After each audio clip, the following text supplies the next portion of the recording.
முருகா என்று யார் சொன்னாலும் சரி அவன் ஞானியாவான்.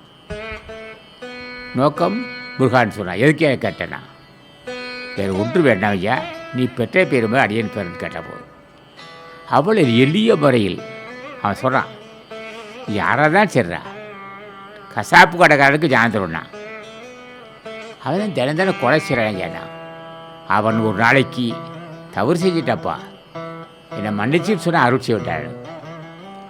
நேற்று வரை தவறு செய்தான் சரி, நான் தவறு செஞ்சிட்டப்பா, என்னை மன்னிச்சுட்டு வணங்கினால் நிச்சயம் அவனுக்கு அருள் செய்யிட்டான்.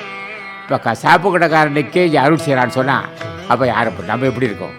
அப்பொழுது கருணையை வடிவானம் குற்ற செய்தே உண்மையை நான் பாவம் செய்திருக்கிறேன், பொய் சொல்லியிருக்கிறேன், அறியாமைக்காரமாக செய்த தாயே மன்னிச்சுக்கப்பா, கை வணங்கினால் அருள் செய்வான். அப்பேற்பட்ட தலைவன் அவன், கருணையை வடிவானவன்.